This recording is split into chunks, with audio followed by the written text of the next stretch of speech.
नमस्कार दोस्तों, मैं प्रियंका शर्मा स्वागत करती हूं आपका आपके अपने चैनल शिक्षा अभ्यास पर। तो बहुत बड़ी खबर सामने आ रही है। जैसे कि आप सभी जानते थे, बीएड वर्सेस बीटीसी का केस चल रहा था कोर्ट में।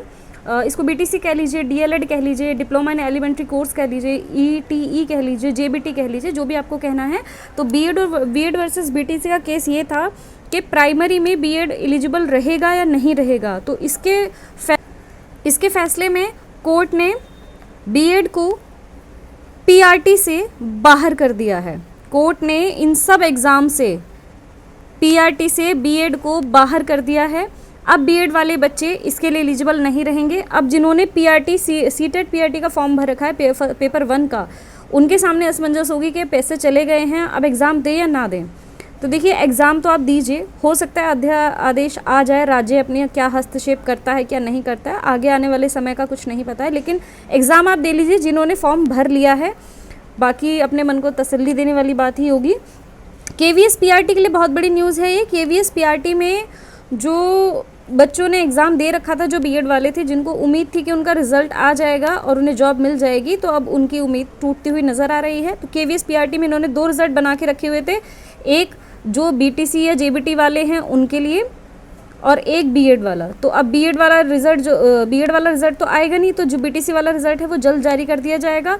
सबसे बड़ी भर्ती थी इस समय सामने जो आपके बिहार वाली, उसमें भी अब जो बीएड वाले बच्चों ने फॉर्म फिल किया है उनके लिए क्या किया जाएगा क्या नहीं रहेगा, ये तो समय पर ही निर्भर करता है। वैसे अपने संज्ञान पर ही आप एग्ज़ाम देने जाएं, क्योंकि बीएड वालों इतनी दूर आप एग्ज़ाम देने जाएंगे, अगर आपको वैकेंसी में बाहर ही रखा जाएगा तो फिर क्या ही फ़ायदा है।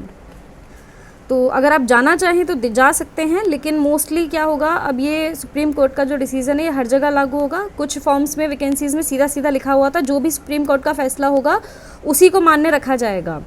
तो अब बीएड वालों के लिए ये बहुत ही एक तरह से कह सकते हैं दुखद खबर है, उन बच्चों के लिए जिन्होंने 2018 में जो एनसीटीई का जो आदेश आया था 2018 में कि बीएड को पीआरटी में शामिल किया जा रहा है, उनके लिए ये दुखद खबर हो सकती है, क्योंकि उन्होंने कई साल अपने इस बेस पे दे दिए, और उसके बाद जिन्होंने बीएड किया था 2018 के बाद, ये सोच कर के बीएड बेटर है, वो उसे करने के बाद टीजीटी पीएचटी और पीआरटी सभी के लिए एलिजिबल हो जाते हैं, उनके लिए बहुत ही दुखद खबर है। बात करें चंडीगढ़ जेबीटी की, जिसके फॉर्म अभी भरने वाले हैं, तो वहाँ भी बीएड एलिजिबल नहीं रहेगा। झारखंड की बात करें, वहाँ भी सुपर टेट अगर आता है कुछ समय में तो वहाँ भी बीएड बाहर ही रहेगा। राजस्थान में पहले ही बीएड को बाहर कर दिया गया था। राजस्थान और पंजाब में डीएसएसबी का जो नोटिस पीआरटी के लिए एक पहले आया था कुछ समय पहले, जिसमें बोला गया था बीएड को प्राइमरी में मौका नहीं दिया जाएगा। हालांकि उसके बाद से कोई वैकेंसी आई नहीं, पर अब जहाँ तक उम्मीद है जो भी नोटिफिकेशन आएगा उसमें बीएड एलिजिबल नहीं रहेगी। तो कुल मिलाकर पीआरटी जो है वो पीआरटी में बीएड एलिजिबल नहीं रहेगी। तो बीएड वाले बच्चे जो हैं अपना मेन फोकस जो है वो आने वाली वैकेंसियों पे रखें, क्योंकि पीआरटी के लिए अब वो एलिजिबल नहीं रहेंगे। देखा जाए तो वैसे ये बच्चों के साथ सही नहीं है, एक तरह से इसलिए सही नहीं है, आपको वो एनसीटी का जो नोटिस था, जो अध्यादेश था 2018 वाला, आपको वो देना ही नहीं चाहिए था, क्योंकि आपके उस अध्यादेश के बाद ही बहुत सारे बच्चों ने बीएड में एडमिशन लिया, सीटेट दिया, उसके बाद केवीएस के लिए बच्चों ने इतना समय अपना दिया, अपने पैसे दिए, फॉर्म भी इतने महंगे महंगे आपके होते हैं, तो इसलिए बच्चों के लिए दुखद है। हाँ, अगर ये हो सकता था कि जैसे बीएड 6 मंथ का ब्रिज कोर्स करके एलिजिबल हो जाता है, उसी तरह अगर ये बीटीसी को भी एलिजिबल कर देते, कोई 6 मंथ का कोर्स चला के, ब्रिज कोर्स चला के, तो मुद्दा सुलझ सकता था। लेकिन इन्होंने क्या किया, सिर्फ बीएड को एलिजिबल किया, बीटीसी वालों को नहीं दिया, इसलिए केस कोर्ट तक गया और उसका हर्जाना अब बच्चे भुगत रहे हैं। तो देखो साथियों, निराश होने की ज़रूरत नहीं है। बीएड वालों को खासकर, अगर आपका पीआरटी में आपके पास मौका नहीं है तो उसके लिए आप देखिए, अभी टीजीटी में ईएमआरएस में वैकेंसी आई हुई हैं, आप उसमें ट्राई कर लीजिए। डीटीपीएसबी में भी बहुत जल्द आपको टीजीटी के सभी सब्जेक्ट देखने को मिलेंगे। पीजीटी पे भी कुछ सब्जेक्ट्स में अभी नोटिफिकेशन जारी होने वाला है, तो आप वहाँ ट्राई करें। तो निराश होने की बजाय आप अपनी तैयारी करते रहें।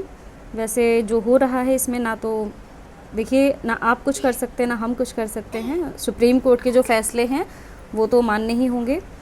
चलिए देखते हैं आगे राज्य सरकार क्या फ़ैसला लेती है। वैसे अगर ये चाहें राज्य सरकार तो एक अध्यादेश लाकर अपने अकॉर्डिंग रूल्स कर सकती हैं, जैसे दिल्ली में भी हुआ था। तो पर मुझे लगता नहीं कि राज्य सरकार इतना ज़्यादा हस्तक्षेप करेगी। वो सुप्रीम कोर्ट के डिसीजन को ही मान्य रखेंगी और आप भी अपनी समझ में इसी डिसीजन को मान्य रखते हुए अपनी तैयारी पर फोकस करें।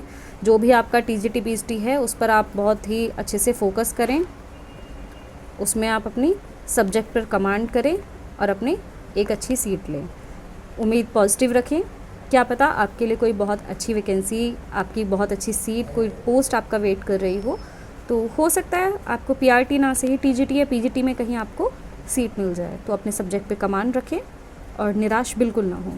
मिलते हैं ऐसे ही किसी नई नोटिफिकेशन के साथ अगली वीडियो में। अगर आपने मेरा चैनल सब्सक्राइब नहीं किया है तो चैनल सब्सक्राइब करें, वीडियो को लाइक एंड शेयर करें।